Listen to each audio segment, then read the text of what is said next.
improvement in the state of Florida.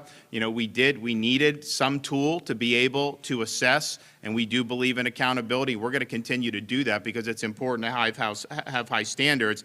At the same time, if you look at what's been innovated, you look at new technology, we can get the same information from the FSA in a much shorter period of time and in a way that provides really quick feedback for parents, teachers, and students. And we want the parent to be able to be involved in this, to get that feedback alongside the teacher, and then both can work to help remediate if students, in fact, need that. Now, under the FSA, students, parents, and teachers would receive the results after the school year.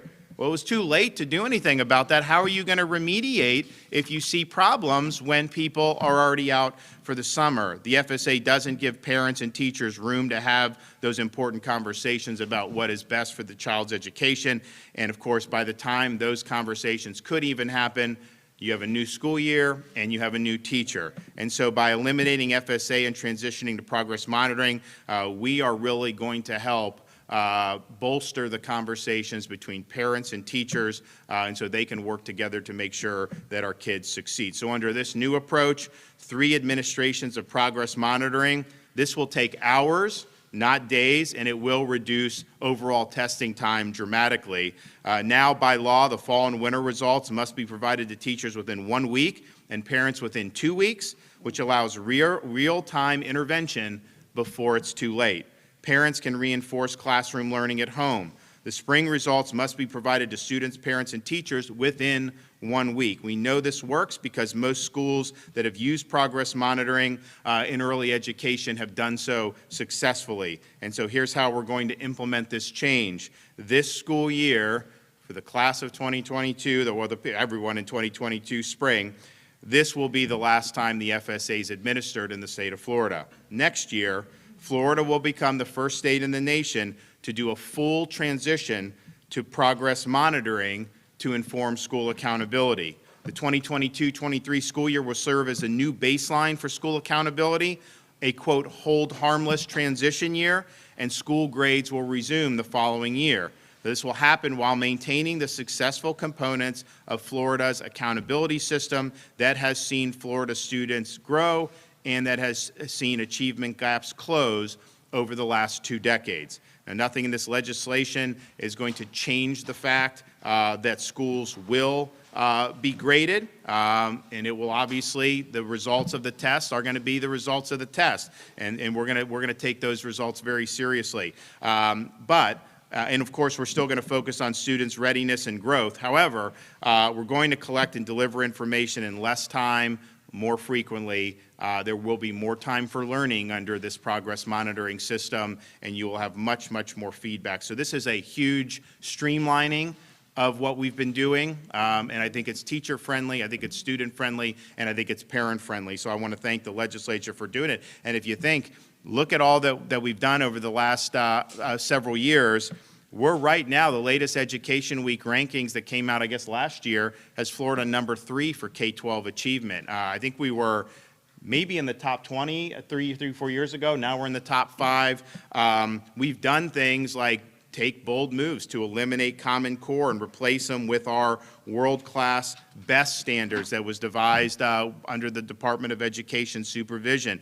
We have invested in our educators, raising the minimum teacher pay to one of the highest levels in the nation.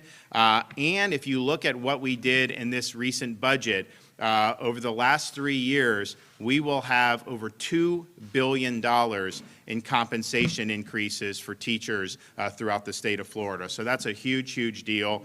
This year we have historic per pupil funding, which is 2nd year in a row we've done that. And then, of course, you go back, probably one of the most significant things we did, summer of 2020, while people were saying, you know, you couldn't send kids to school, we said, you know what?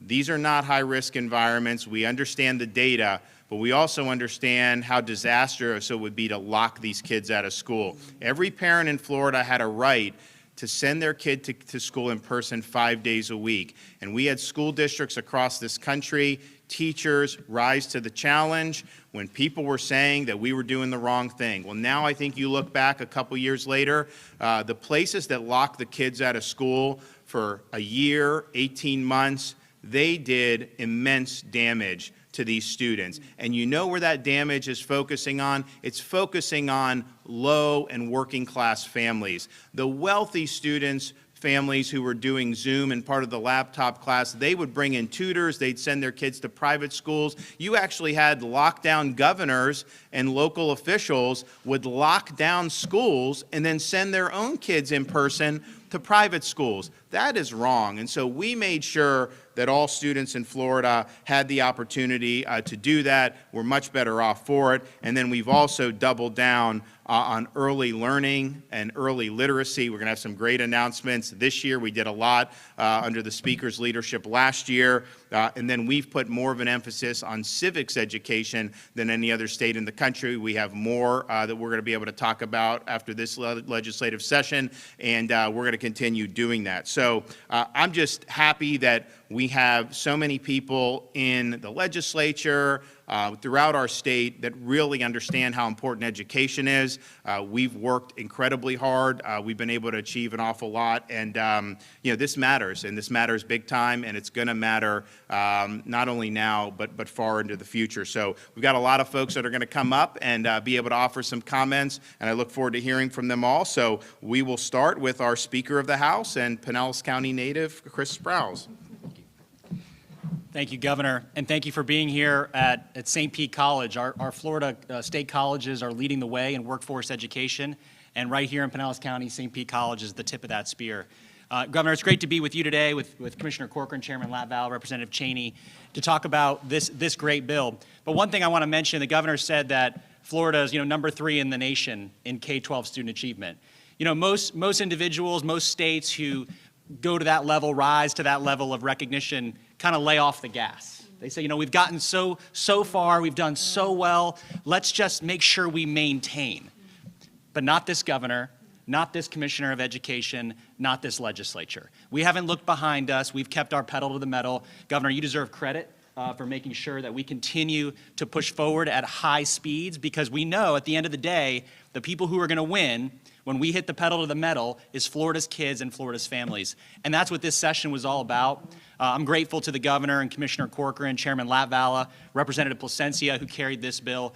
This bill is about parents and kids.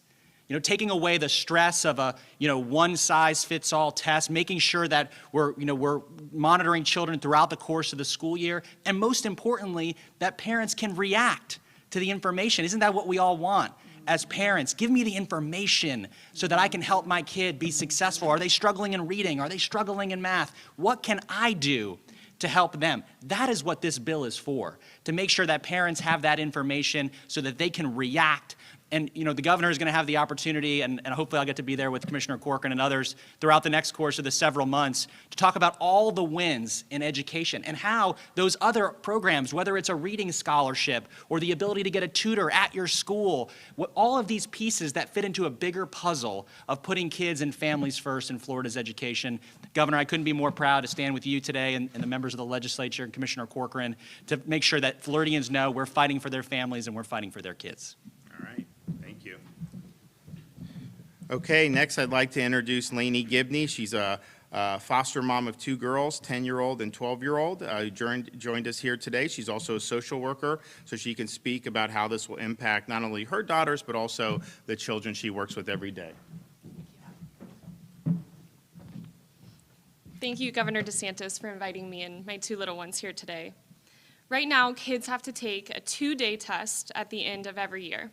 We as parents don't get those results until well into summer, which is too late to support any deficits and help our children wherever they may need it.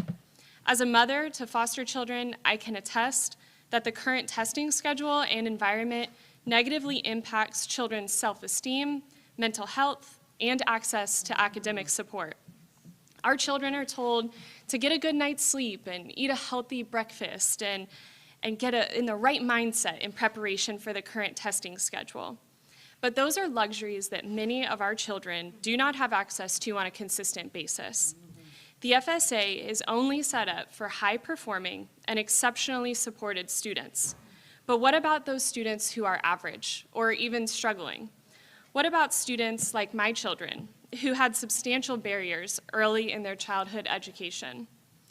When I heard that our state was changing to a new system that reduces anxiety and stress that school children face, I was thrilled. For my children, I want our schools to have an assessment that truly captures their brilliance and instills confidence in them.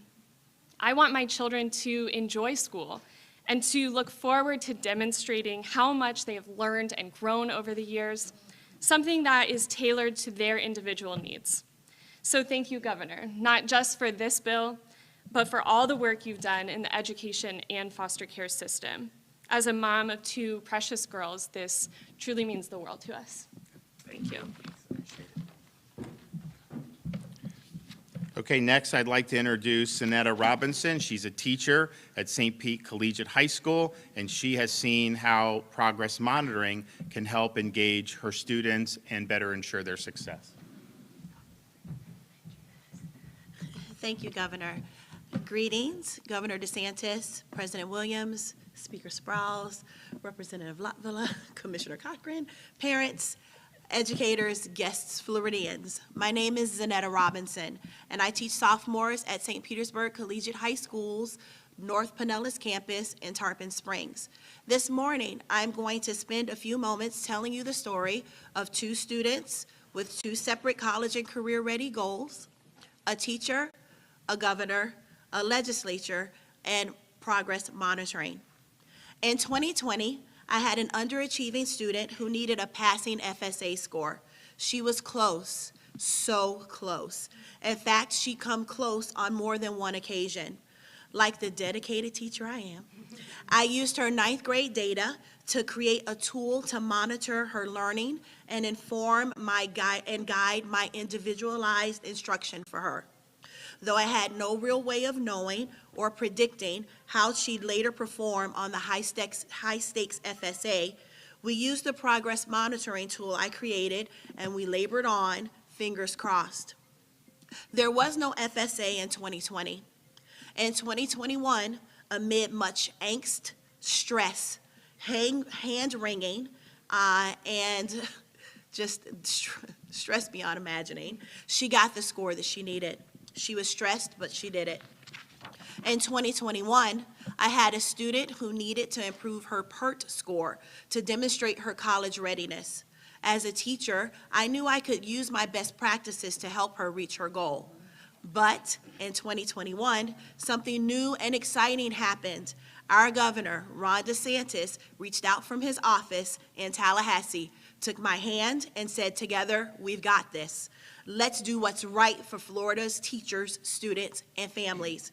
He implemented progress monitoring. Now the student had low-stakes, accurate descriptions of her readiness. I had a low-stakes, real-time way to inform my instructional practice. Her family had information and, most importantly, hope. I used the data. The student got the score she needed. Two students with two separate college and career readiness goals, a teacher, a governor, a legislature, and progress monitoring. The students met their two different college and career ready goals. The teacher got the support and data she needed to inform her practice. The governor, supported by the legislature, instituted a plan that empowers Florida's families and protects Florida's #1 in the nation accountability system. The too long didn't read version is this: progress monitoring is right for kids. It's right for teachers, it's right for families, it's right for Florida. Thank you. Good job. Thank you. Okay, next we're going to hear from Daniel Walsh. He's been an educator for more than 30 years. He's excited about progress monitoring, not only as a teacher, but also as a parent. And like many of his students, even though both of his children are strong learners, they spent a lot of time focusing on testing at the expense of learning, and they basically would relearn at the end of the year just to do the test. And so he's going to come up and say a few things. Good morning. Hello, my name is Dan Welch. I'm a teacher at the Petersburg. Sorry, I'm not used to speaking in front of a group of people. St. Petersburg Collegiate High School. This campus here is an amazing campus. And yes, I do have 2 students who went through the Pinellas County school system, and they did actually have to go through the progress monitoring, through the standardized testing system. And I remember the days as a parent listening to the stories about preparing for the test, before the test, and making sure as a parent they would get a good night's sleep, which is not always easy with a teenager, and make sure they have a hearty breakfast before they actually take the test. And there's, like I said, there's multiple days of that, and the anxiety of waiting for the results to show up. It took months for the results to show up, and then after that, it was too late to make any changes. So as an effective teacher here at Pinellas County Schools and teaching for a long time, every effective teacher knows progress monitoring works. You start with a lesson, and you give assessments along the way, formative assessments to determine how the students are doing. Those assessments determine my lesson plans. I would change my lesson plans on a daily basis, saying, okay, they didn't do so well in that assessment. Let's see what happened, and retool, and go back and relearn. And actually, that's what we really need to do. That's what progress monitoring is all about, going back and retooling, teaching the students what they need to know that they lost along the way. Progress monitoring is an exceptional model, and it's really going to help the students, especially the ones who struggle with testing as standardized tests. Many students have test anxiety, and they get inside of a room, SAT room or FSA room, and they sit there and they know the weight of that test, the importance of that test, and that determines their whole future. So they know that it's really critical to do well, and then when they don't do well, they feel as a failure as a student. Unfortunately, as educators, we know all year long we're giving them positive reinforcement. They can do it. You can get through this, and all year long we're giving them positive feedback. It's not until the end of the year when they take an FSA that they find out that maybe they weren't so good, and that destroys their character, which we never want to do as teachers. So progress monitoring is an excellent idea. It's an excellent model for effective teaching, and I want to thank Governor DeSantis for actually implementing this bill. It's going to change lives, lots of lives from this future on. Thank you. Good job. Okay, we have Dr. Williams, president of St. Pete College, so she's going to talk about some of the great work that they're doing here and what this means for them. Thank you. Yep. Thank you so much, Governor DeSantis, Speaker Sprouls. I am so grateful to you for your work. Commissioner Corcoran, Chair Latvala, and Representative Cheney. Thank you so much for being here today. On behalf of St. Petersburg College's Board of Trustees, faculty, and staff, welcome to St. Petersburg College. We are in the Joseph H. Lang Student Success Center. Thank you, Speaker Sprouls, for helping us build this center. We just want to let you know that Governor DeSantis' leadership has been very instrumental in many ways. This is just one of those many ways. What he has done over time has been really extremely focused on K through 12, because he knew that our K through 12 students are our future. If we're going to make Florida the #1 workforce state, we've got to build the workers. And to do that, they must finish high school, and finish high school on time and prepared for the work that we have laid upon us. He's done a lot of work on school safety and mental health, and especially workforce education. Thank you for that. Early learning and VPK, and the list goes on. We could be here for hours to talk about the impact that Governor DeSantis has made. The expansion of school choice and opportunities for parents is one that's very important. He wanted to make sure that parents were empowered to make a decision for education specifically tailored to their children. This is important, and for the parents who are not taking advantage, it's your choice. But the choice is there. Thank you, Governor DeSantis, for that. I also want to thank you for your leadership that supported us in offering a new workforce-based collegiate high school, the St. Petersburg Collegiate STEM High School. Students will simultaneously earn a high school diploma and an AS degree, preparing them for work at the same time. They will also earn 2 industry certifications along with their AS degree. Talk about changing the game. That's exactly what Governor DeSantis has done. And I want to thank Commissioner Corcoran for his support on the collegiate high school. That's going to be very critical and a game changer for us. So what exactly does progress monitoring do? In my opinion, as college president, it strengthens the pipeline. It helps students gain confidence, help them be more prepared for post-secondary education, whether they attend a technical college, a university, or the Great 28 of the Florida college system. How great it's going to be for the student and parent to learn up front those leading indicators that share with students and parents how well they're doing, and to be able to create an individualized plan to help students who need that extra help succeed. Man, I would have loved to have had that when I was in high school. Progress monitoring further ensures that our students are ready, they're capable to be good with academics and their careers. The Florida college system institutions receives a large number of graduates from our local high schools. The more successful they are in high school indicates greater success in college. We look forward to maximizing the achievement of each learner, ensuring a lucrative career path, and meeting the needs of our community, because together we can and we will accelerate Florida. Thank you. Good job. Thank you. Okay, last, and sometimes I say least, but you know, I got to rib him on the way out. Although we're going to do so many education bill signings over the next few weeks that we're going to keep him busy all the way out the door. But you know, Richard Corcoran, as I mentioned, came to me, you know, a couple years ago about this, saying we need to do a lot of different things, but build to being able to make this change. And it was something that I really wasn't as familiar about in terms of progress monitoring, and it was something that they had looked at very seriously. They were very impressed with the way it had been done, particularly as we have new technology. I mean, you have a whole host of ways to be able to make this very effective and user-friendly. And so he says, we've got to do it. And I'm like, okay, I'm convinced. And so we went ahead and charted the course. Last year, we did the press conference. We said this is what we were going to do. And then the legislature has delivered, and we will come full circle and sign it into law today. So come on up, Richard. I just want to clarify, the reason he says least a lot is because on his annual charitable golf tournament, I'm his worst golfer on the governor's team. I rarely score a point, and You did get a point this year. I though, did. right? I did. I finally scored. I finally got on the board.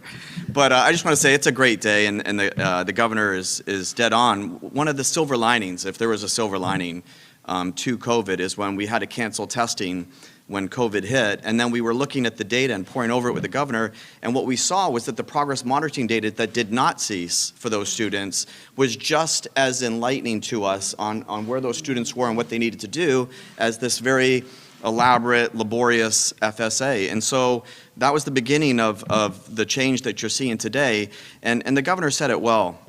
Accountability has changed just so much in the state of Florida, and who it elevates more than anybody else are the least fortunate, those with the least voice. Accountability has taken, whether it's students with disabilities, low-income students, minority students, and elevated them greater than any state in the country over the last decade.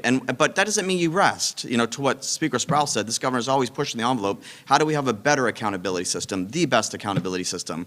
And progress monitoring, and everyone said it, I don't want to repeat it, but now you're getting something that's fairer to teachers, because now the teachers are getting that real-time data throughout the year. It's much more helpful to parents, and most importantly, it's beneficial to students. So in September, when they do that initial progress monitoring, they could say, oh, you know, Sally's struggling with conjunctions. We need to really focus with her on conjunctions. It's very diagnostic, and it's very specific to the child. And no place in the state is a better example of why progress monitoring is absolutely the accountability system we want, because right here in Pinellas County, there is an elementary school that went from a low F to an A overnight, and they will tell you it was through progress monitoring, constantly knowing what every individual child needed to succeed on the ultimate FSA. And the governor said it, what we're doing now, not only does it relieve of the anxiety and that pressure, but it's also done in half the time. And so now classroom instruction will proceed for another month over what we do in previous years,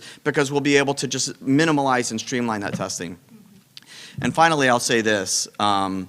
The Speaker Sprouls said it beautifully. This is literally what you've seen over the last 4 years. And I was served in the legislature. I had the honor of being a speaker. What's happened in the last 4 years, 4 sessions under Governor DeSantis is not amazing. It has never been accomplished in American history in a state. It's that dramatic. And you've heard it from the president, you've heard it from Speaker Sprouls. This is just one piece of that puzzle. And that puzzle, which is getting pretty complete, is a beautiful canvas of art.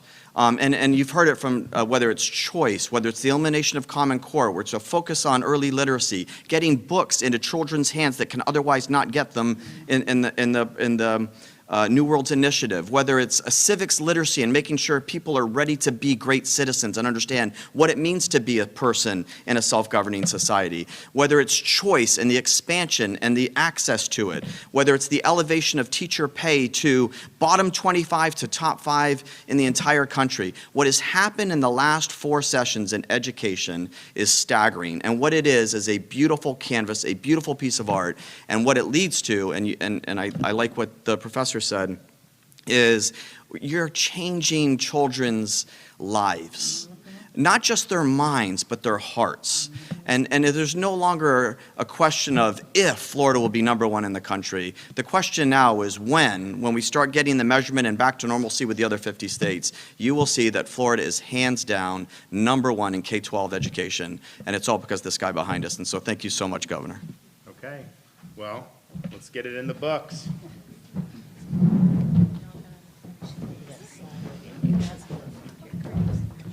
Today's date is the 13th? 15th.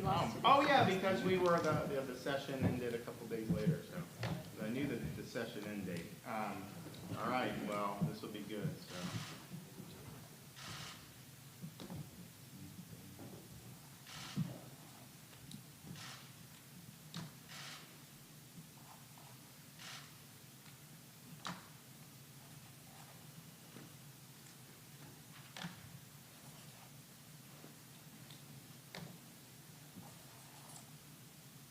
Who wants a pen?